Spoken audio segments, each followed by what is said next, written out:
But जो समय का पैगंबर होता है, पता नहीं कि सच्चाई छिप नहीं सकता बनावट के वसूलों से, खुशबू कभी आ नहीं सकती कागज के फूलों से। तो सच्चाई मतलब आप एक विचारधारा को समाप्त नहीं कर सकते हैं, मतलब लोगों को समाप्त कर सकते हैं। महात्मा गांधी बोले थे कि गांधी को आप मार सकते हैं लेकिन गांधीवादी को नहीं मार सकते हैं। सेम है कि एक विचारधारा है, आप जितना निरंकारी को चाहे आप समाप्त कर सकते हैं, लेकिन निरंकार का जो विचारधारा है।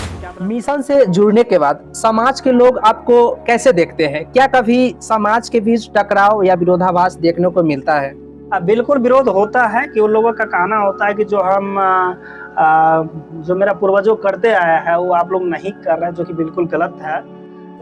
जैसा कि आपने बताया कि शुरुआत में हमें निरंकारी मिशन का विचारधारा सही नहीं लगता था, जब उसके बारे में जाना समझा तो मुझे लगा कि जो हम जिस चीज़ को फॉलो कर रहे थे उससे बेहतर चीज़ है।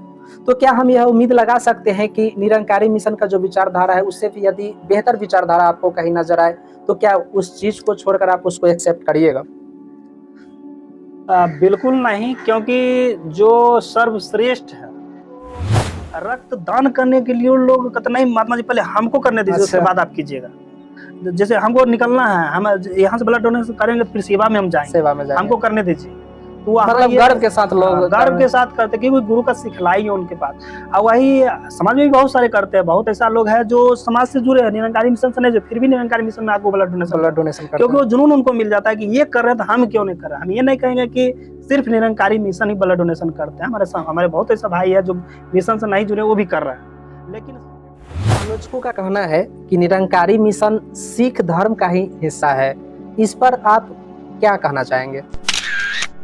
तो हेलो दोस्तों, welcome back to my YouTube channel. एक फिर से नए वीडियो में हम आपके बीच हाजिर हो चुके हैं। दोस्तों आज के इस एपिसोड में हम बात करेंगे निरंकारी मिशन क्या है, इसका उद्देश्य क्या है, और साथ ही उस सवालों को भी जानेंगे जो अक्सर समाज में चर्चा का विषय बनता है। तो आज के इस एपिसोड के लिए हमारे साथ मौजूद है एक खास मेहमान जो खुद निरंकारी मिशन का एक सदस्य है। तो स्वागत है नीतीश जी आपका हमारे आज के इस पॉडकास्ट में। बहुत बहुत धन्यवाद अमित जी कि आपने हमें निरंकारी मिशन के बारे में बताने को अपने चैनल के माध्यम से मौका दिया है, और आपके चैनल के माध्यम से श्रोता को भी बहुत बहुत धन्यवाद हम करता हूँ। तो नीतीश जी, हम सबसे पहले जानना चाहेंगे कि आप निरंकारी मिशन से कब जुड़े और जुड़ने का आपका सफर कैसा रहा?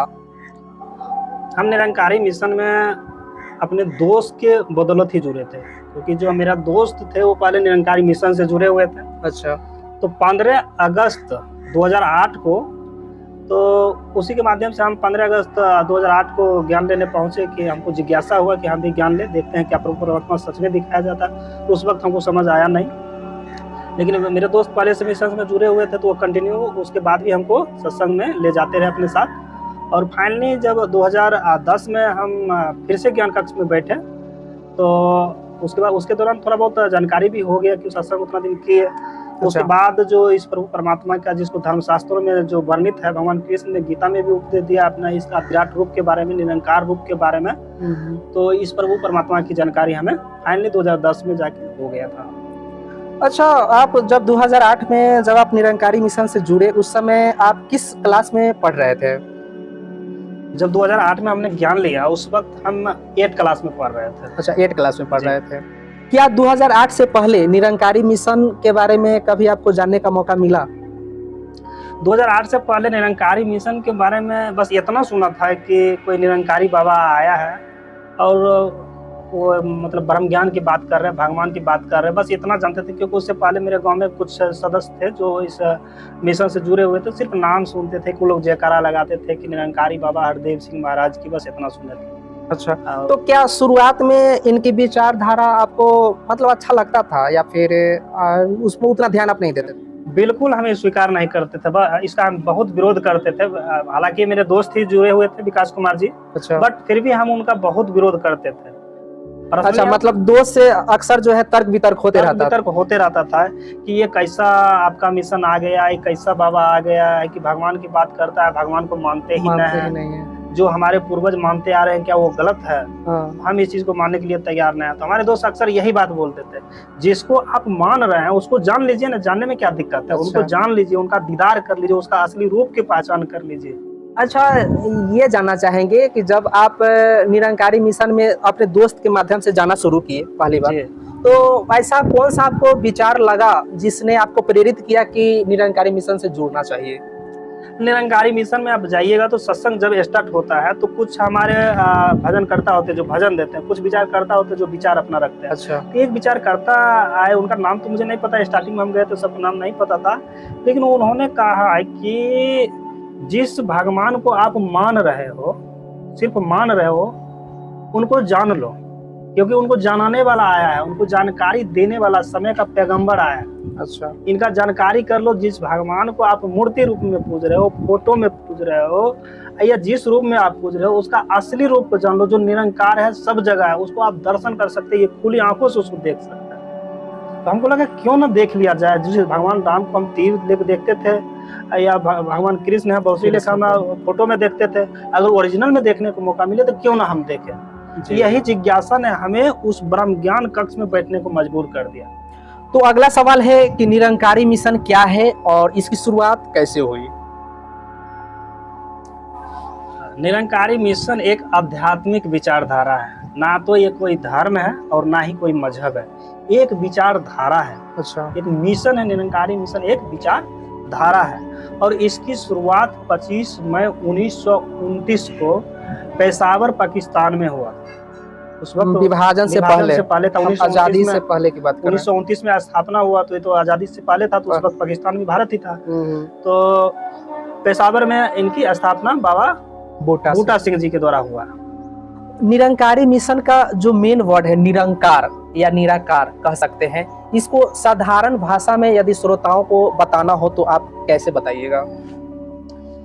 निरंकार बोलिए या निराकार बोलिए, दोनों एक दूसरे का पर्यायवाची शब्द, एक ही शब्द। तो निरंकार या निराकार का अर्थ है जिसका कोई आकार नहीं है, मतलब शेपलेस, जिसका कोई शेप ही नहीं है, जिसका कोई रंग नहीं है, कोई रूप नहीं है, कोई रेखा नहीं है, उसको आप निरंकार कह सकते हैं, निराकार कह सकते हैं। और ये निराकार शब्द निरंकारियों ने नहीं गढ़ा है, ये निरंकार शब्द युगों युगों से आया है, चाहे तो होता है हो द्वापर हो, सतयुग हो या अभी कलयुग हो, ये सब युगों युगों से आया है निरंकार। ये जब पूरा दुनिया नहीं था फिर भी ये निरंकार था, ये दुनिया है फिर भी निरंकार है, और ये पूरा दुनिया जब विनाश मतलब समाप्त हो जाएगा फिर भी निरंकार रहेगा। मतलब ये निरंकारी का जो विचारधारा है कोई नवीन विचारधारा नहीं है, ये बहुत पुरातन है। नीतीश जी बताइए कि निरंकारी मिशन का मूल उद्देश्य क्या है?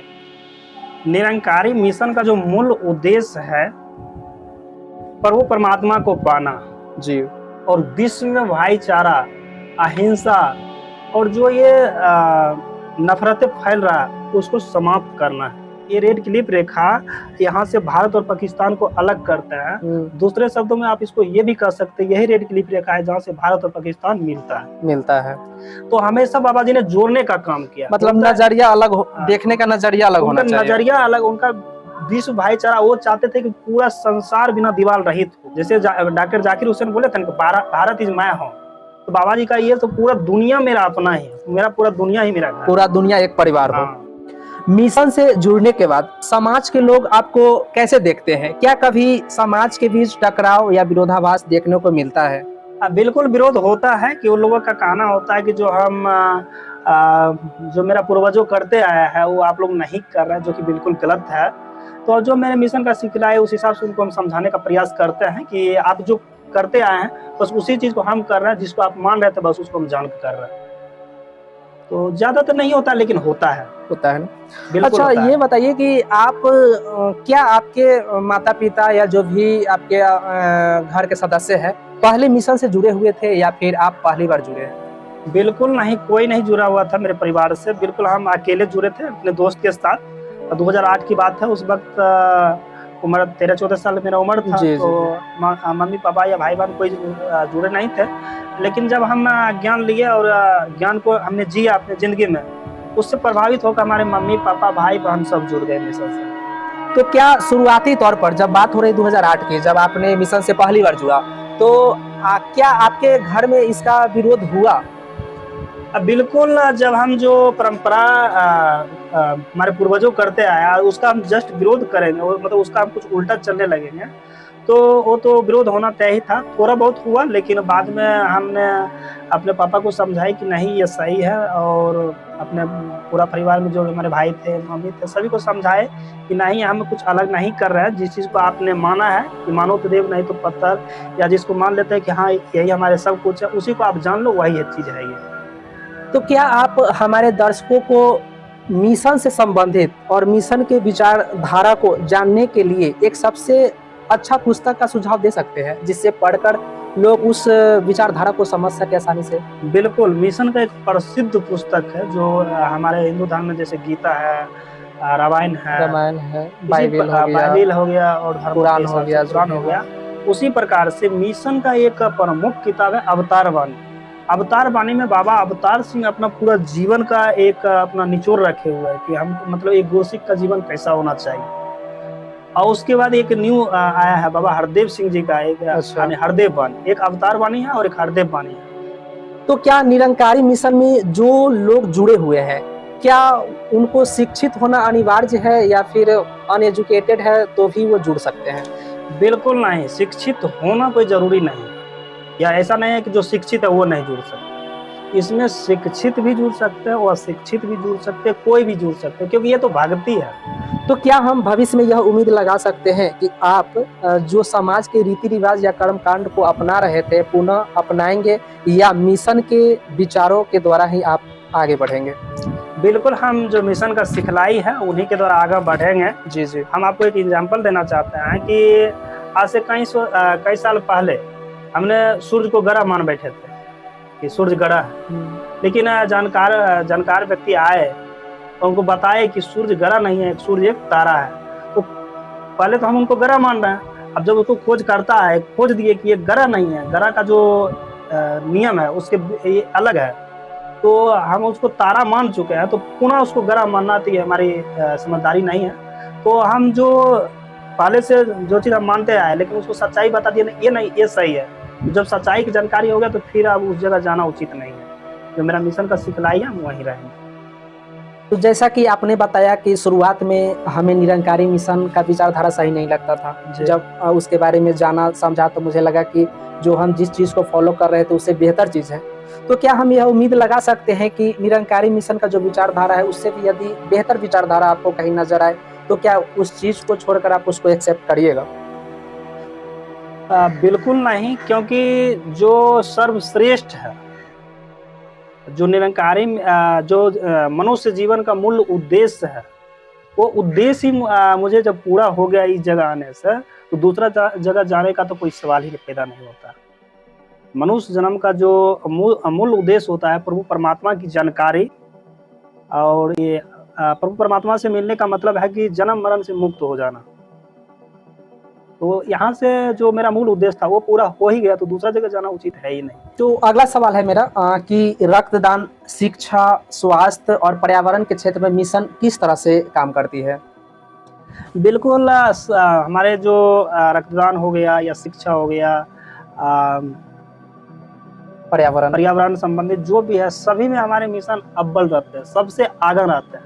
बेशक वो कैमरा के सामने नहीं आते हैं, जी, दिखावा नहीं करना चाहते, तो सबसे ज्यादा रक्तदान करने वाले हैं तो हमारे निरंकारी मिशन है। ये आपको गूगल में दिख जाएगा। उसके अलावा लगभग चाहे वो सफाई अभियान से हो या कोई डोनेट करने का माध्यम, जो डोनेट में भी सर्वश्रेष्ठ रहते हैं, लेकिन ये खुलासा नहीं करते हैं। चाहे जिस क्षेत्र में हो, चाहे वो कोरोना जैसा एक महामारी आया हो, या फिर पंजाब बाढ़ जैसा आपदा आया, इसमें बढ़ चढ़कर मतलब बढ़ चढ़ के जाते हैं और एक वीडियो बना के भी वो नहीं डालते हैं कि चलो हम ऐसा किया, ऐसा मतलब दिखावा नहीं करना, दिखावा करते ही नहीं, ताकि लोगों को पता ही नहीं चले, क्योंकि मतलब कर्म करो और फल की चिंता नहीं करो। बिल्कुल, भगवान कृष्ण जब ये उस राक्षस का नाम हम भूल रहे हैं, जो ये भीम का बेटा था, घटोत्कच, वो अपने चाचा के लिए, अर्जुन के लिए जान दे दिया, लेकिन पांचों भाई में किन्हीं को नहीं पता है कि आपके लिए हम जान दे रहे हैं। भगवान कृष्ण वही बता रहे हैं, देने वाले दे के चले जाते हैं, किन्हीं को पता ही नहीं चलता। तो वही है, कर्म करते रहिए, फल की चिंता ना करें। यही हमारे मिशन का भी सिखलाई, आप करते रहिए। निरंकार जब सब जगह है तो आपको देख रहे हैं। जैसा कि आपने बताया कि ब्लड डोनेशन में बढ़ चढ़कर लोग हिस्सा लेते हैं, तो क्या हम जानना चाहेंगे कि आप जो है अब तक कितनी बार ब्लड डोनेशन कर चुके हैं? जो ब्लड डोनेशन का नियम है वो 18 साल आपका होना चाहिए। 45 किलो से प्लस आपका वजन होना चाहिए। वजन तो मेरा 46 किलो था, बट उम्र नहीं पूरा हुआ था। उस वक्त फॉर्म भरना पड़ता था, तो फॉर्म भर कर 18 साल करके फिर से blood donation. Actually class 10th के बच्चों का उम्र 14-15 यही होती है। तो अभी तक हम 13 बार ब्लड डोनेशन कर चुके हैं, और हमारे मिशन में ऐसे ऐसे रक्तदाता है जो 50-50 बार 60-60 बार कर चुके हैं। एक साल में 3-3 बार करते हैं और वो स्वस्थ है। और हम आपके सामने, अभी मेरा उम्र 25 प्लस है, फिर भी हम 13 बार ब्लड डोनेशन किए, पूरा स्वस्थ है, आपके सामने है। ब्लड डोनेशन करने से बहुत घबराते हैं कि हम ब्लड डोनेशन करेंगे, हमको पता नहीं क्या होगा। अक्सर जो है लोगों के मन में ये रहता है कि मतलब वीकनेस हो जाएगी, ब्लड डोनेशन करेंगे फिर क्या होगा। तो क्या इस तरह का मतलब आपके अंदर कभी ये सिचुएशन देखने को मिल रहा है? बिल्कुल नहीं, वहाँ तो रक्त दान करने के लिए लोग कितना ही, महात्मा जी पहले हमको करने दीजिए, उसके बाद आप कीजिएगा। जैसे हमको निकलना है, हम यहाँ से ब्लड डोनेशन करेंगे, फिर सेवा में हम जाएंगे, हमको करने दीजिए। तो मतलब गर्व के साथ लोग गर्व के साथ करते, क्योंकि गुरु का सिखलाई है उनके पास। और वही समाज में भी बहुत सारे करते हैं। बहुत ऐसा लोग है जो समाज से जुड़े हैं, निरंकारी मिशन से नहीं, फिर भी निरंकारी मिशन में आपको ब्लड डोनेशन क्योंकि वो जुनून उनको मिल जाता है कि ये कर रहे हैं तो हम क्यों नहीं कर रहे। हम ये नहीं कहेंगे कि सिर्फ निरंकारी मिशन ही ब्लड डोनेशन करते हैं। हमारे बहुत ऐसा भाई है जो मिशन से नहीं जुड़े, वो भी कर रहे हैं। लेकिन सबसे ज्यादा अगर कहिएगा तो निरंकारी मिशन आप गूगल कर लीजिए, सबसे सर्वश्रेष्ठ रक्तदान में सबसे आगा है। मेरे घर में मेरी मम्मी भी रक्तदान करते हैं। मेरा 2 भाई है, चंदन और मुकेश, ये दोनों करता है, मुझसे छोटा है। अच्छा। साल में 3-3 बार ब्लड डोनेशन करता है। मुकेश जो सबसे छोटा है, साल में 3 बार करता है। अच्छा। जो उनका 18-19 साल उम्र है, सबसे छोटा वाला है। अच्छा। मेरी सिस्टर है, हमसे बड़ी है, वो भी करती है ब्लड डोनेशन। और मेरा अभी छोटा भांजा है, वो भी सोच रहा है कि हम भी करेंगे। तो ये सब आप एक बार कर रहा है तो एक जुनून बन जाता है कि हम लोगों के लिए काम आए, लोगों के लिए काम आए। आज के युवाओं को मिशन से जोड़ने के लिए आप कौन से कदम उठाते हैं? बिल्कुल, आज की जो युवा है ज़्यादातर नशा में और डिप्रेशन में अपना लाइफ को बिता रहे हैं। डिप्रेशन के कारण नशा का शिकार हो रहा है। डिप्रेशन के कारण नशा के शिकार हो रहा है। तो उनको मिशन से जोड़ने के लिए सिखलाई मेरे सतगुरु के द्वारा दिया गया, वो उनके पास हम रखेंगे। और सबसे बड़ी बात है कि सतगुरु की कृपा, क्योंकि जब तक सतगुरु का कृपा नहीं होता है तब तक कुछ भी संभव नहीं है। तो हम अपना हिसाब से यही सोचेंगे कि जो सतगुरु का सिखलाई वो उनके पास हम रखें। तो सतगुरु का सिखलाई तो पूर्ण है, तो जरूर जुड़ने का प्रयास करेंगे। जी जी। आलोचकों का कहना है कि निरंकारी मिशन सिख धर्म का ही हिस्सा है, इस पर आप क्या कहना चाहेंगे? बिल्कुल, हम आपको पहले ही बता दिए थे कि निरंकारी मिशन कोई धर्म है, ना ही कोई मजहब है। निरंकारी मिशन एक विचारधारा है। और जो आलोचकों का कहना हुआ है कि ये निरंकारी मिशन सिख धर्म का ही हिस्सा है, बिल्कुल नहीं है। उनका कहना इसलिए ऐसा होता है क्योंकि जो हमारे निरंकारी मिशन के जो सतगुरु है, प्रधान जो होते हैं, वो सिख धर्म से है। इसीलिए जो आलोचकों को लगता है कि ये सिख धर्म का ही हिस्सा, जो कि बिल्कुल नहीं। निरंकारी मिशन एक विचारधारा है। ऐसे पता चलता है कि सिखों के जो 10वें गुरु थे, गुरु गोविंद सिंह जी, उन्होंने आदेश दिए थे कि हमारे बाद जो है गुरु की परंपरा नहीं रहेगी और जो गुरु ग्रंथ साहिब जो है वही जो है गुरु के रूप में माना जाएगा और सिख समाज उसी को अपनाएंगे। लेकिन उन्हीं सिख समाज में कुछ ऐसे भी लोग थे जिनका मानना था कि नहीं, गुरु की परंपरा बनी रहनी चाहिए, और जिससे जो है लोग अक्सर इसका रिलेट करते हैं कि यह जो है निरंकारी मिशन के रूप में जो ये प्रचलित हुआ है। बिल्कुल नहीं, वो एक सिख धर्म का जो गुरु ग्रंथ साहब जो उनका 10वें गुरु के बाद गुरु की परंपरा नहीं रहे। तो उनका जो ये कहना हुआ, किन्हीं का कहना हुआ कि वही जो गुरु ग्रंथ साहिब जी वही को गुरु हम मानेंगे, किन्हीं का कहना हुआ नहीं, हमको जीवित गुरु की जरूरत है। तो वो सिख धर्म के ही लोग थे, ना कि वो निरंकारी थे जो ये बोल रहे थे कि हमको गुरु चाहिए। निरंकारी मिशन 1929 से आया है और वो बहुत पहले की बात है। तो ये जो ऐसा बोला गया था कि वो दोनों सिख धर्म के ही दोनों लोग थे और वो वहीं रहे।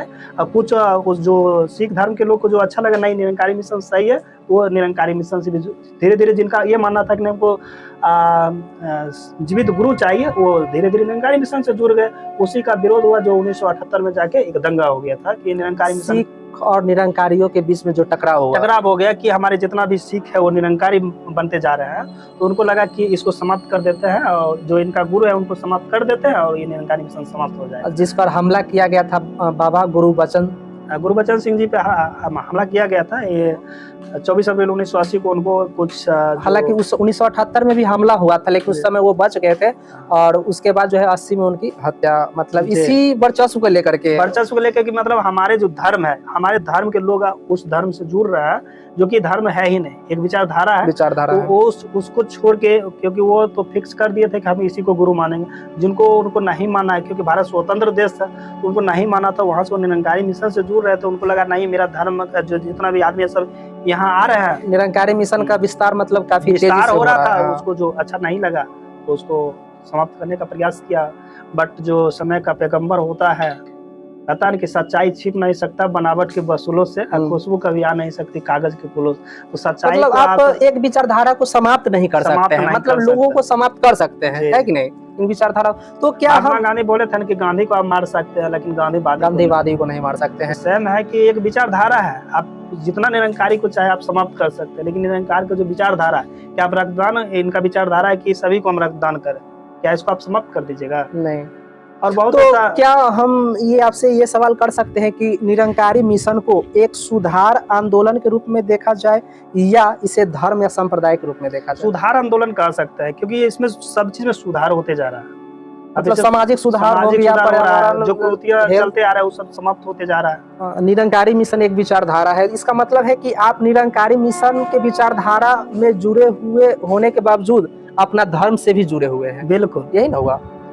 अगला सवाल अक्सर लोगों के मन में यह उठता है कि निरंकारी मिशन की जो भी गुरु परंपरा है, जो सतगुरु है, वो अक्सर एक ही परिवार पर केंद्रित रहा है। तो क्या यह लोकतांत्रिक ढांचा और समानता के खिलाफ नहीं जाता है? बिल्कुल नहीं जाता है। ये हमारे धर्म शास्त्रों में लिखा हुआ है कि गुरु परिवार जो होता है या गुरु होता है, गुरु अपना पद किसी अपने खास जो शिष्य है उनको दे सकते हैं, या अपने पुत्र को दे सकते हैं, पुत्री को दे सकते हैं। ये धर्म शास्त्रों में वर्णित है, ये कोई लोकतांत्रिक के खिलाफ नहीं है हमारे। कभी ऐसा हो सकता है कि निरंकारी मिशन के सदस्य जो भी है वो सतगुरु के द्वारा दिया गया विचारधारा उसके नजर में गलत लगे और उसका वो विरोध कर सके? पूर्ण सतगुरु का जो भी आदेश होता है वो सर्वोपरि होता है। अगर ऐसा कुछ लगे तो एक गोष्ठी होता है, मीटिंग होता है, जिसको आप मीटिंग कर सकते हैं। मीटिंग में एक दूसरे की बात रखा जाता है कि इस टाइप का है, जो भी उनके अनुकूल नहीं लगे वो बात को जरूर रखा जाता है। बिल्कुल रखा जाता है। मतलब अपना विचार तर्क दे सकते हैं। एक मीटिंग होता है, जब ये समागम होने वाला होता है, इंटरनेशनल समागम, तो सभी का मीटिंग होता है या किसी भी प्रकार का मन में कुछ सवाल चलते रहता है तो वहाँ सवाल रखा जाता है। जी। और अंत में अगर आपको हमारे दर्शकों को एक लाइन में बताना हो कि निरंकारी मिशन क्यों जरूरी है, तो आप क्या कहना चाहेंगे? जी, ये विश्व जो भाईचारा की बात हो रहा है, जो समाज में आप देख रहे हैं कि भाषा के नाम पे लड़ाई हो रहा है, जात के नाम, धर्म के नाम पे लड़ाई हो रहा है, जात के नाम पे लड़ाई हो रहा है, इसी सब चीज को समाप्त करने के लिए निरंकारी मिशन बहुत जरूरी है, क्योंकि इसमें धर्म, भाषा, जात की कोई भेदभाव नहीं। तो ये था आज के एपिसोड की हमारी बातचीत। यह एपिसोड आपको कैसा लगा और आप हमें कमेंट में इसका सुझाव दे सकते हैं, और अगला एपिसोड के लिए आप जो है हमारे चैनल को सब्सक्राइब कर सकते हैं ताकि इस तरह के एपिसोड आपके बीच पहुंचता रहे। Thank you.